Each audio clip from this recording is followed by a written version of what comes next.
Hello friends, welcome to my channel. इस video में हम बात करने वाले हैं सीबीएसई के लेटेस्ट सर्कुलर के बारे में, जो कि 9 सितंबर 2025 को अपलोड किया गया है, जिसका सब्जेक्ट है partial relaxation in mandatory submission of APAAR ID link to LOC data for session 2025-26। इसके बारे में मैं डिटेल में एक्सप्लेन करने वाला हूं, तो इस वीडियो को एंड तक देखिएगा ताकि कोई भी कंफ्यूजन ना रह पाए। तो सबसे पहले समझते हैं सर्कुलर के माध्यम से कि अपार आईडी है क्या।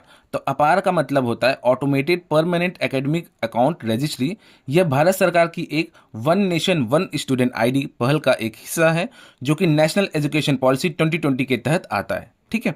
अपार आईडी स्टूडेंट्स को कई फायदे देती है, जैसे कि एक आजीवन एक जैसी पहचान, means unified and life long academic identity, बिना किसी रुकावट के एक क्लास से दूसरे क्लास या एक स्कूल से दूसरे स्कूल में जाना, means seamless transition across educational levels, पढ़ाई के क्रेडिट्स को एक संस्थान से दूसरे संस्थान में ट्रांसफर करना, यानी कि credit transfer between institutions, admission और नौकरी के लिए वेरिफिकेशन आसान करना, means simplified verification for admissions and employment.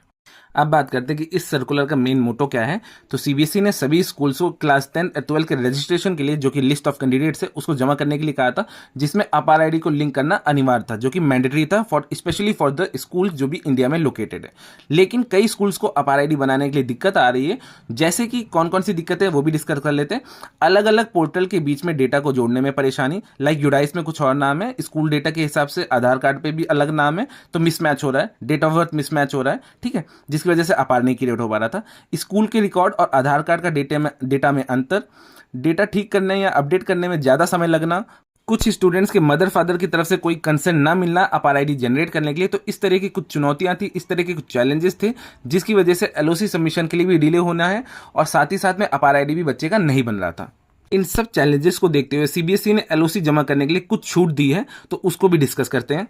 तो अभी स्कूल्स को क्या करना होगा, सर्कुलर के माध्यम से बताया गया है, स्कूल्स को निर्देश दिए गए हैं डायरेक्शन सीबीएसई की तरफ से। तो फर्स्ट पॉइंट डिस्कस कर लेता हूं मैं। अगर माता पिता की सहमति ना मिलने के कारण अपार आईडी नहीं बन पाई है, तो स्कूल्स को माता पिता द्वारा दी गई असहमति, यानी कि अगर वो रिफ्यूज कर रहे हैं, तो उसकी कॉपी अपने पास रखनी होगी, एप्लीकेशन लिखवा के रखना होगा अपने पास रिकॉर्ड के लिए। ऐसे स्टूडेंट्स के एलओसी में आप क्या लिखेंगे, अपार आईडी के कॉलम में आपको लिखना होगा REFUSED, रिफ्यूज्ड। ठीक है। जिनके भी मदर फादर कंसेंट नहीं साइन कर रहे हैं, कंसेंट नहीं दे रहे हैं अपार आईडी बनाने के लिए, उन्होंने कंसेंट नहीं दिया है, तो उनकी आईडी पे आपको लिखना है रिफ्यूज्ड।